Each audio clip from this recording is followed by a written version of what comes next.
Welcome, Sarah and Cliff, and the floor is yours.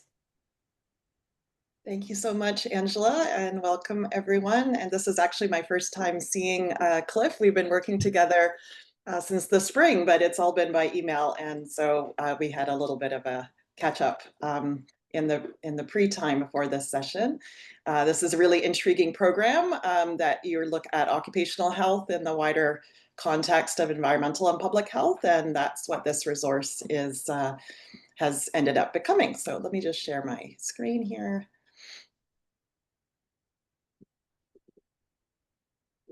Hopefully that works for folks. So there are actually a few, including a recent one from SFU, resources around best practice or better practice related to how we report climate-related emergencies in a way that's trauma-informed. This is a bit of a unique twist on that kind of concept because it also focuses on the safety of the journalists, which I think is of particular relevance to this group, looking at occupational safety.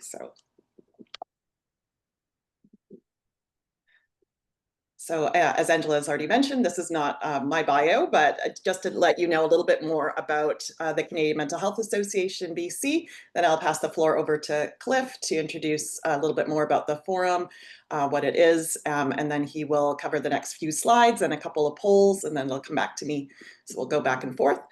So I work at CMHA BC, which is our acronym. We've been around in BC since the early 50s and in Canada since 1918. We're a provincial charity and a nonprofit and part of a network including 14 independent branches in BC, and we're part of a national federation as well. And we have a very broad mandate of mental health for all.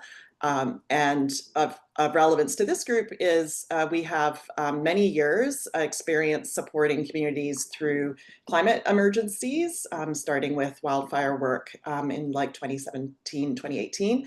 And we also have many, many decades. I've been with CMHA in different roles for 25 years. But we've been doing many decades work in workplace mental health as well. So and I've worked in that area as well. So hopefully I can bring both of those lenses to this presentation, and I will pass it over to Cliff to introduce a little bit about the forum and take us through the next few slides. Okay, thank you. Yeah, the forum is a charity that was started back in 2009, I think, when my wife and I and some others got together and talked about somebody, an agent provocateur in our group said, what are we all going to do to stop the next generations from behaving the way we did?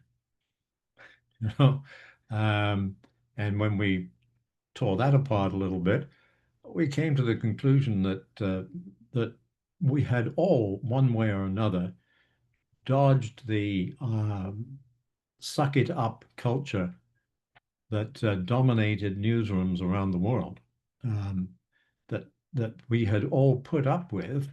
And frankly, when we got into managerial positions, did very little to change in retrospect. We think we changed some things.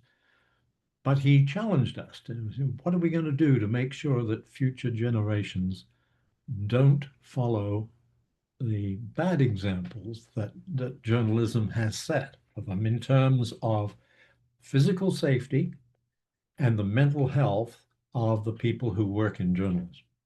And so that led to the founding of the forum, initially within the University of Western Ontario, as it was then, now Western University, and then we took it outside as a nonprofit and a federal charity because we felt that we were better able to focus on the practical things that we needed to do in that format than we could within the university structure. So what we were aiming for basically was we came up with a little internal slogan. We were looking for climate change in the newsroom. You know, that this whole idea of that journalists were somehow different than other people, that they weren't affected by all the bad stuff that they were involved in covering. It was clearly nonsense, but this had been the culture. And I've worked around the world in journalism, and the same thing applied just about everywhere. You're not a person, you're just a reporter. You're not affected by this. And it is absolutely untrue. Journalists had a very high suicide rate, a very high alcoholism rate, and so on. So we started the forum to do that. And then we got sideswiped somewhat into mindset. And there's a story about this. There's a chap called Mike Petrus who currently works for the CMHA, but then worked for the Canadian mental health. Oh, the word's gone. Anyway, the commission. Thank you, the commission. And he sidled up to our vice president, Esther Enkin, at some conference, and at the coffee table said, tell me something. Why do journalists never follow any of the advice that we put out for them? And she said, well, yeah, I don't know. But she referred the question back, and I called him up and said, was that a serious question, or are you just poking at her? And he said, oh, no, it's a serious question. I said, well, in what regard? He said, especially mental health. I said, okay, if you like, we will do a survey of what's out there and give you our opinion as to, how appropriate it is. And we did that. It took months. And we got back to him and said, basically, we wouldn't follow this stuff either. And he said, why not? And he said, because it's not written by people who understand journalism. And you're never going to be able to influence journalists if you start by saying, now listen here, you lot, which is in effect what they were doing. And out of that, they said, well, what can we do to change that? We, the commission. And we said, you, the commission, cannot do anything. It's got to be done by journalists. And they said, well, how would that work? And we said, well, for example, we could write a guide. But if we write a guide, we have to have editorial control of it. You can fund it, but you can't have editorial control because that's what's wrong with all these other guides. Now, we will consult as widely as possible. We'll do a really professional job on it. Well, I don't know about that, but eventually they came back to us and said, actually, I think there might be something in what you're saying, and we're going to have a competition. We're going to put out a request for proposals. So we answered that, and we made a big point in ours saying, this is predicated on the idea that the forum will have editorial control of this. We will consult till the cows come home, but we, in the end, will write it. And to the commission's great credit, because they were really taking a risk, they said, okay, do that. And it took us a long time because we did very broad consultations. We thought of everybody who could possibly have something to throw at journalists and went and talked to them. And what resulted was not just the mindset guide, but its French counterpart en tête, which is written by journalists for journalists. There was a group of us on it. I was the lead author, and Esther Enkin was the kind of person who pulled apart everything that we wrote and questioned it as a former ombudsman for CBC. And we got CBC News to come aboard as a partner, really just to put their stamp on it as well. So we did that, and the result has been quite amazing. It really took us a bit by surprise because we thought this was really a sort of a side issue for us. It was not, yes, it was a problem that needed to be dealt with, but really we were trying to change the climate in the newsroom. And we found that we had accidentally created a Trojan horse, because when we published it and we distributed copies around the country, we started getting feedback from journalists saying, boy, does this ever make me think about my own mental health. Well, it hadn't actually been our intention, but when we looked at it again, we thought, you're right, it does. And so mindset and on-TED have been very widely accepted. The Canadian Association for Suicide Prevention invited us to a convention of theirs, and we put on a panel discussion and basically turned the room in favor of mindset, because what had been happening before was that the World Health Organization put out some guidelines from a committee that was dominated by the people who made their living from the contagion theory. And that really formed the basis of everything that everybody else copied and mangled in various ways.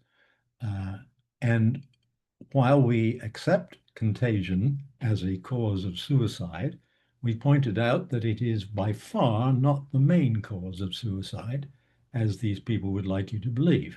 And so the sorts of things that they were saying, like never put in a photograph of a person who's killed themselves in a newspaper. The logic behind that escapes me to this day, but it was taken and versioned in northern Quebec, for example.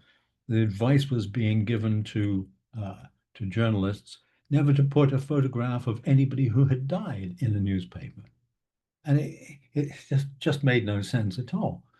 So anyway, we found that I think we have a couple of polls, Cliff. I want you to have time to talk about the Taking Care report and then the new resource. So I don't know if it's Angela or Donald or George, if you could launch the polls. Oops.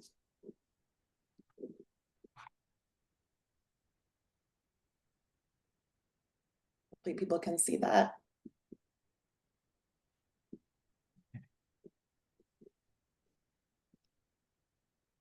People of it.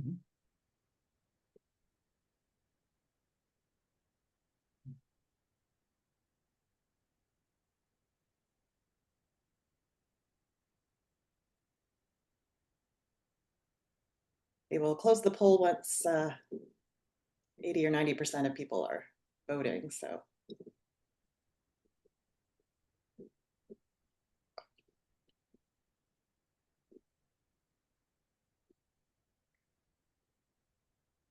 And we broadcast the vote results. Oops. And there's the correct answer on your screen. And number 2. All right, we have another poll, another quick. If you want to learn more about why and some other guidance, you can take a look at mindset. There should be another poll.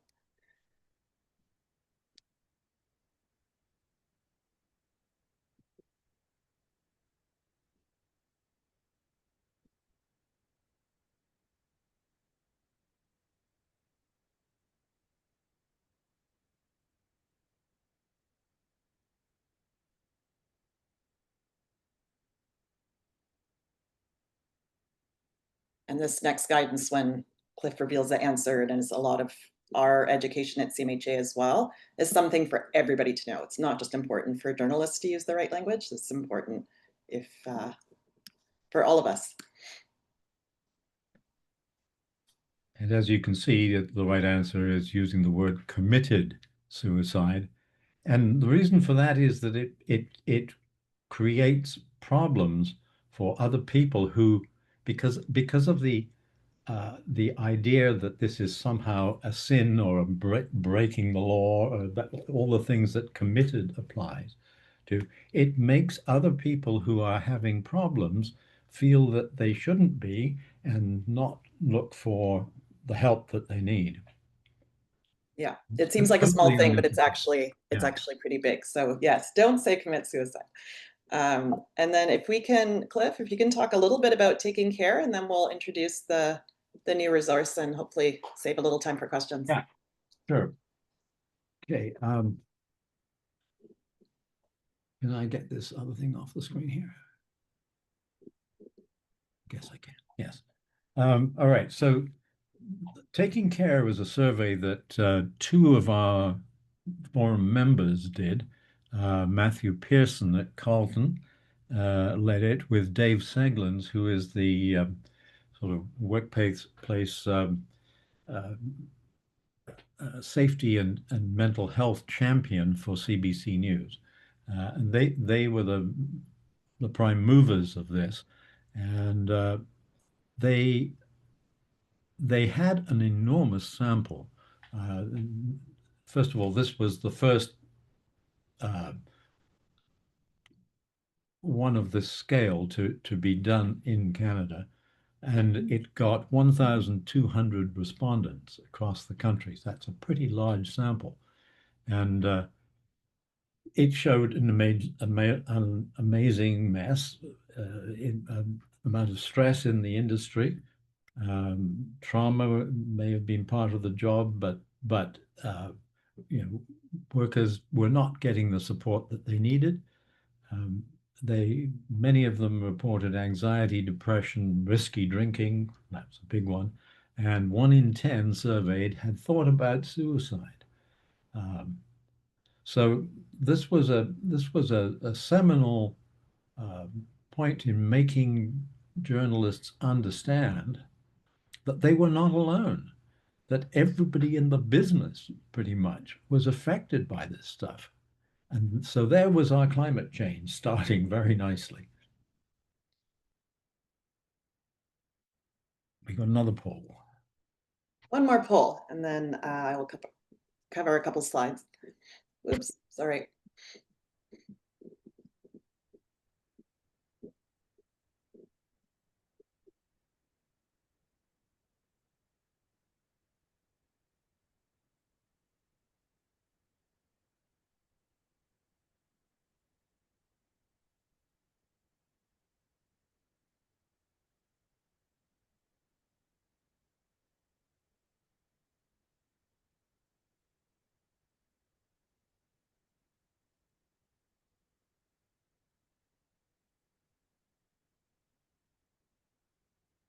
If we could broadcast the results.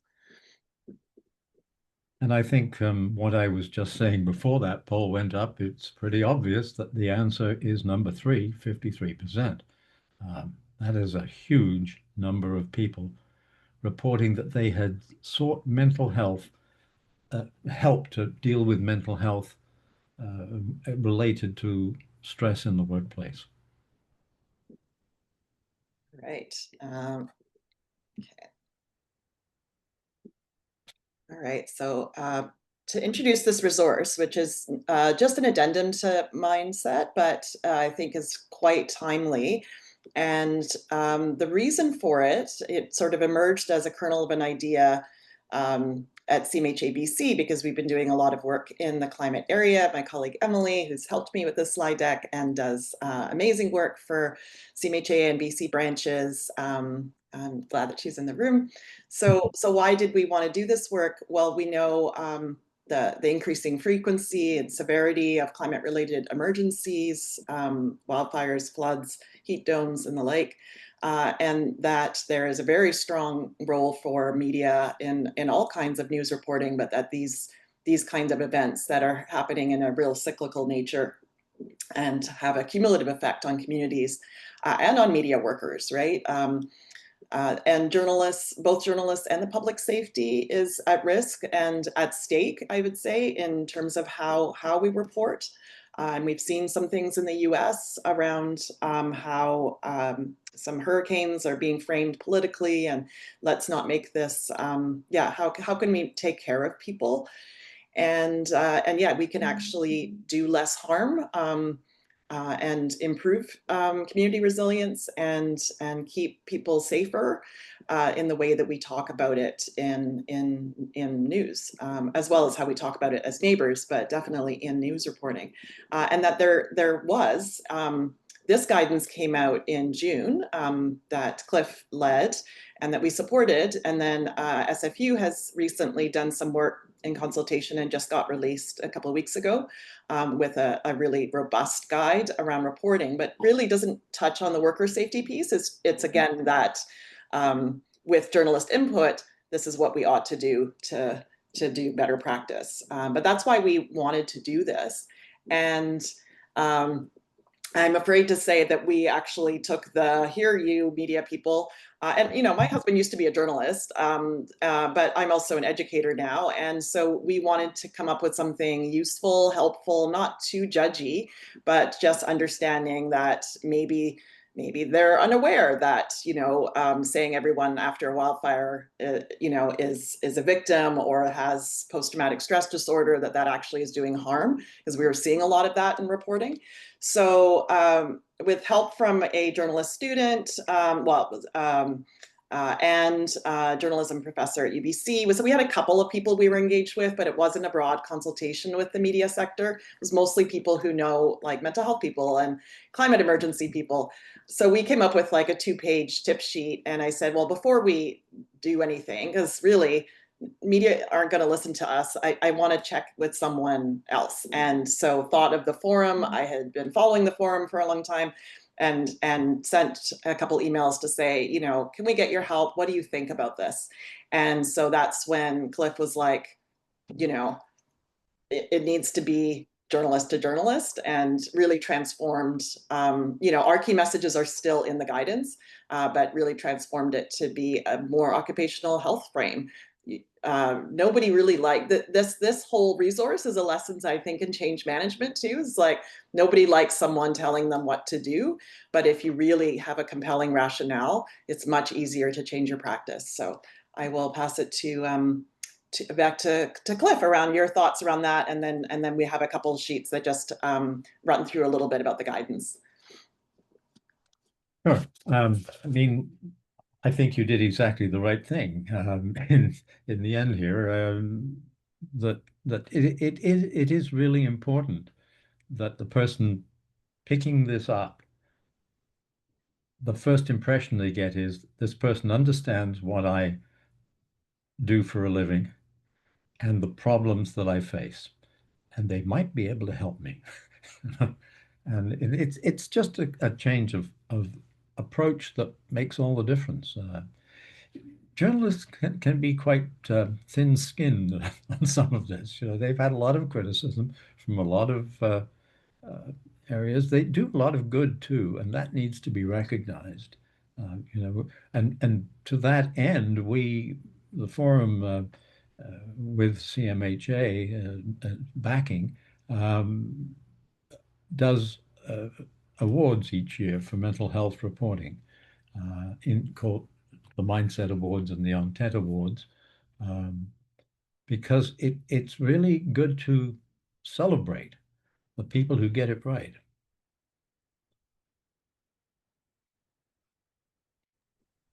Great. So this is the outline of the first chunk in the resource. It's not a very long piece, but yeah, it's really talks, each of these is a section in the guidance around things to keep in mind. And this group may or may not be interested to read it, to know that, for example, we might want to limit the amount of imagery that shows devastation. It's not to eliminate it, but to maybe limit it, and to increase the amount of imagery, mental and actual, and footage that show people helping each other, which we realize that media need images in their reporting, and I think we are getting a little better here. We still have to work on the heat dome one, where you usually see the beach shots, and that doesn't always resonate with the people who are actually dying in heat domes. But we need to come up with some simpler solutions for media, because they need an image.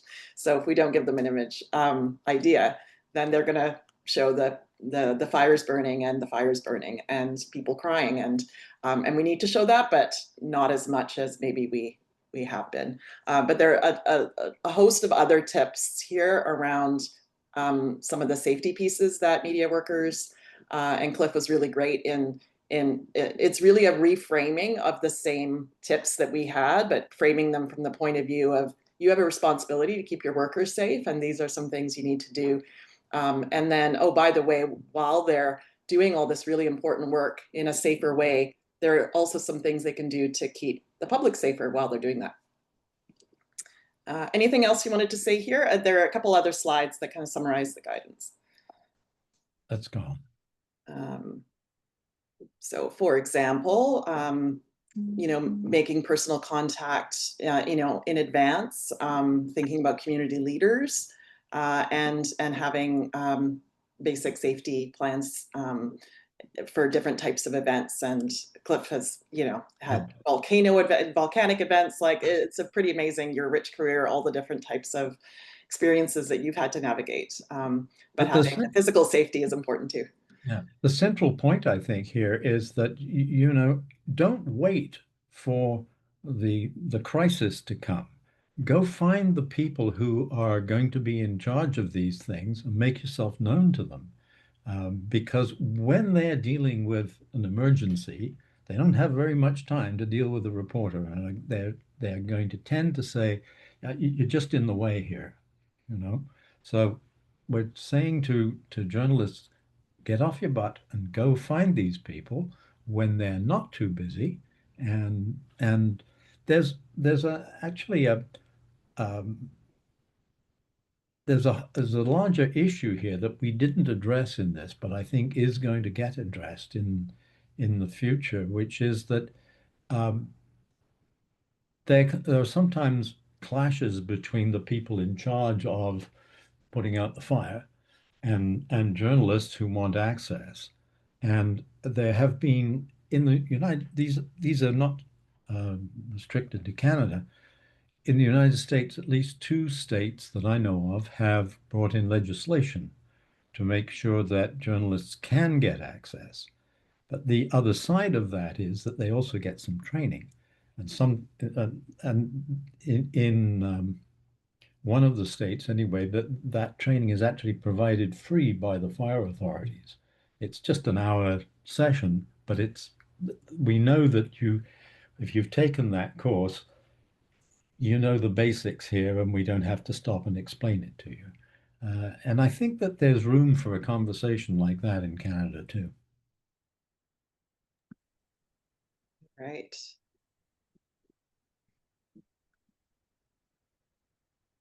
Do you want to speak to some of these? To carry on with this? Yeah, go ahead. So, what we've said really here is get together in your newsroom and make an emergency plan, first of all, so that you're not trying to do the heavy lifting on the fly when something happens.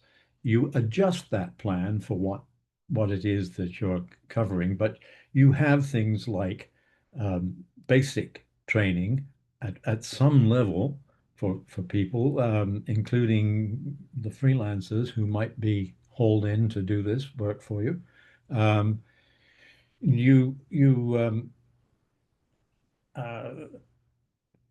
have the right PPE available. You can't go looking for PPE, the protective gear that you need in these circumstances, when the fire is raging. You need to have that stuff lined up in advance, and you need to have some protocols about how to stay in touch and what to do if things go ugly on you. There's a whole bunch of those things, and and we even brought in the thing about the lava flows.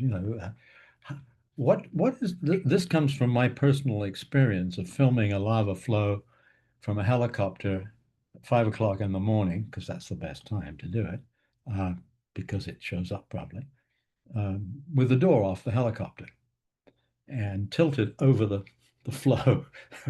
And you know, I had no training for this at all. And I went to the Rangers and said, when you guys go up in a helicopter with a door off, who do you fly with? And they said, there's only one guy on the big island that we will fly with. You go with him.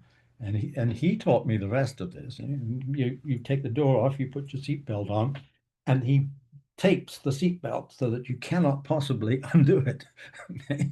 And there's a whole lot of little things like that. You don't realize that the lava flow isn't the only thing, it's the toxic gases coming off it that he's also concerned with. And he doesn't, you know, they can overwhelm you. And so he's doing all of that stuff while you're listening to him on a headset, and he literally gives you 30 seconds for a shot. He says, we're going in now. He turns it over on its side, and he counts you down for 30 seconds, and then we're up and out of here. Let the aircraft cool off, let the gases move away, so on. It's this sort of thing has to be thought of in advance, because if you know, the same thing applies if you're flying over a wildfire.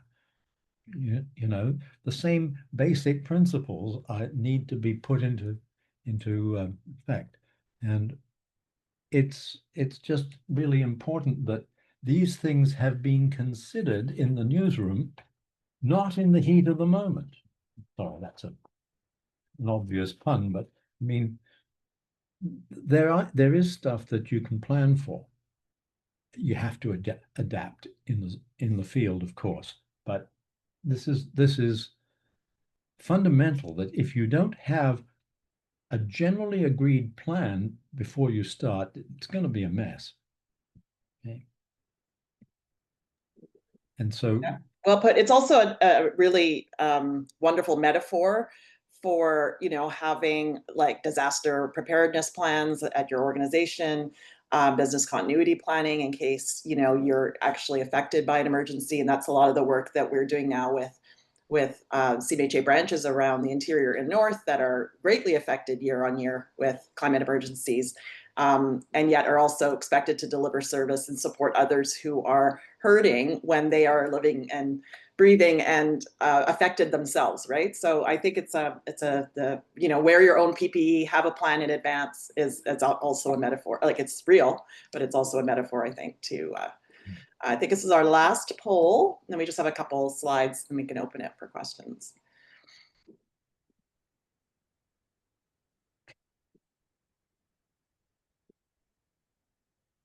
There's a lot of guidance in mindset around, and in this addendum around things to think about when you're interviewing.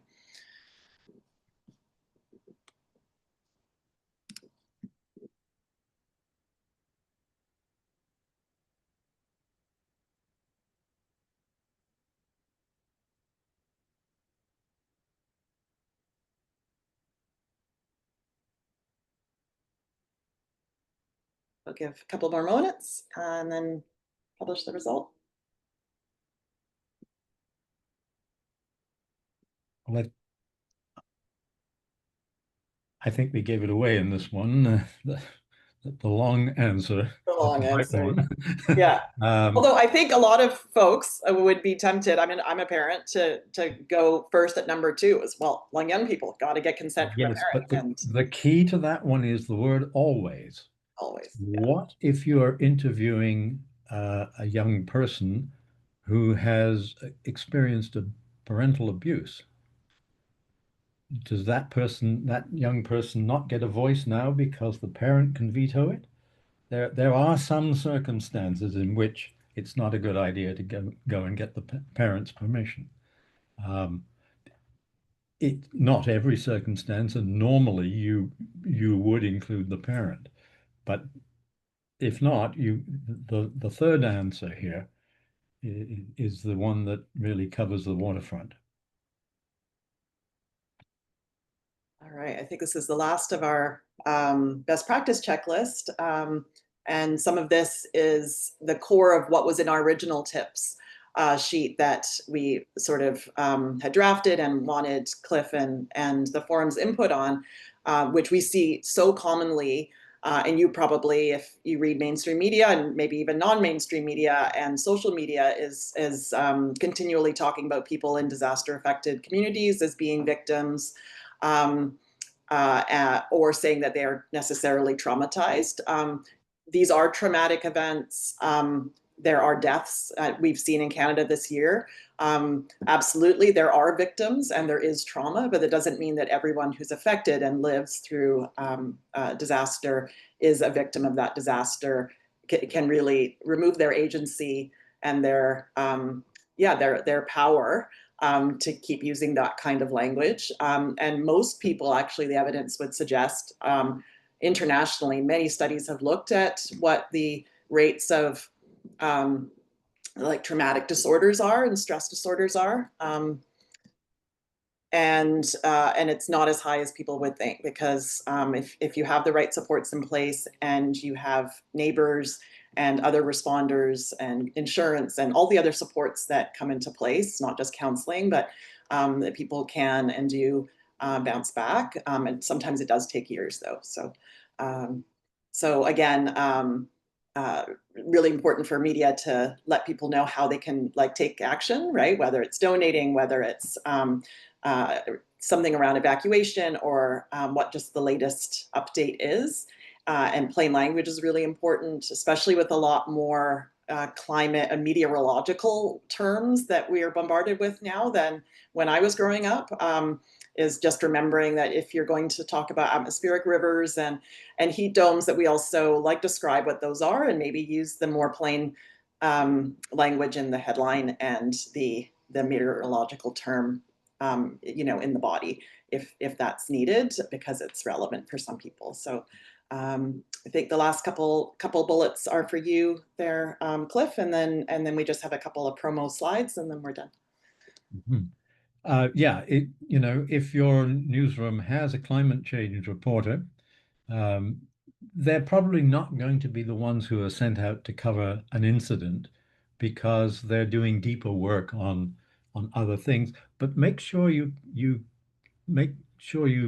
use their expertise. Call them up if they're away from, just have a quick chat with them, so that you get your the broader picture brought into the incident that you're covering. And after the assignment, of course, check in with a peer supporter, or if you work for an organization that has them, an EPA rep, about your own well-being as a result of what you've been through, because these things will affect you just as much as they affect the other people who live in the area. You are not a machine, you're a person. And we want to make sure that journalists look after themselves as well, because that way they can do better work next time and still be around to do it. Thanks, Cliff. I think we mean EAP, Employee Assistance Program, Yes. Although the acronym might be different in French. I'm not sure. I guess that's no problem. Yeah, no problem. Just a couple promo slides and then we are open for questions. This is a resource that we launched in 2018, still going strong. It's just takes you to one page on the CMHA BC site, where we have some resources for communities. And we developed a brochure last September in collaboration with Canadian Red Cross, First Nations Health Authority, Health Emergency Management BC, United Way, and Salvation Army, and we collaborate regularly because of our shared interest in mental health and psychosocial support around disasters. And so this is a very plain language brochure that I wrote around what to expect and what can help. This is just the back page of it, but and we printed it and have been distributing it over the last year, and also shared it with our colleagues in Manitoba and Saskatchewan this year, as they've been devastated by wildfires as well. So yeah, we're happy to help, and a lot of the themes are going to be the same regardless of where you live. And then this is a plug for the Journalism Forum website and how you can access the new guidance. It's right on the homepage. Just scroll down a tiny bit and you can see how to access it. And then I would get in trouble at work if I didn't plug this, just because it's around the corner. And like I said, we've been doing this this is probably our 24th year of hosting a workplace mental health conference. So if you or your networks or know anyone who's interested in continuing to talk about workplace cultures and how we ask for help and how we create cultures that support healthy dialogue and early help seeking, and look at workload and stress and the 13 factors of psychological safety, health and safety in the national standard. We are having our biannual conference again in just over a month. So check it out, bottomlineconference.ca. And then I think that might be our last, yeah. I want to thank Cliff especially. He did the lion's share of work on reframing the resource and getting it out to the world and translating it. I'm really curious, before we open it to everyone else,